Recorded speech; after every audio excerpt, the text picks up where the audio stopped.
వీక్షక బాంధవులకి నా నమస్కారాలు. మనం ఈరోజు విష్ణు సహస్రనామ స్తోత్రంలోని శ్లోకాలకు తాత్పర్యాన్ని తెలుసుకుందాం. మొదటి శ్లోకం. ఓం శుక్లాంబరధరం విష్ణుం శశివర్ణం చతుర్భుజం ప్రసన్నవదనం ధ్యాయేత్ సర్వవిఘ్నోపశాంతయే. ఓం అంటే ఆ భగవంతుడి నుంచి వచ్చిన మొట్టమొదటి శబ్దం. దీన్ని పరమాత్మ యొక్క ఆదిభౌతిక మరియు ఆధ్యాత్మిక తత్వంగా పిలుస్తారు. ఇది ఆది నుంచి ఉన్నది అంటే ఎప్పటి నుంచో ఉన్నది, అంతం లేనిది అంటే ఆ దేవుడిలాగా. ఆ దేవుడి సృష్టిలో మొదటి శబ్దం ఇదే, ఓం అని. శుక్లాం వరదరం. శుక్ల అంటే తెలుపు, అంబరం అంటే వస్త్రం, ధరం అంటే ధరించినవాడు, తెల్లని వస్త్రాలను ధరించినవాడు అని అర్థం. విష్ణం అంటే విశ్వమంతా వ్యాపి చెందినవాడు అని అర్థం.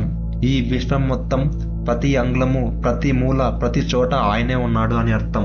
శశివర్ణం. శశి అంటే ఆ చంద్రుడు, వర్ణం అంటే రంగు. దీని అర్థం చంద్రుని వలె కాంతివంతమైన రూపం కలవాడా అని అర్థం. చతుర్భుజం. చతుర్ అంటే 4, భుజం అంటే చేతులు. దీని అర్థం 4 చేతులు కలిగినవాడు అని. ప్రసన్న వదనం. ప్రసన్న అంటే ఆనందభరితమైన, సంతోషకరమైన. వందనం అంటే ముఖం, ప్రశాంతమైన ముఖాన్ని కలిగినవాడు అని అర్థం.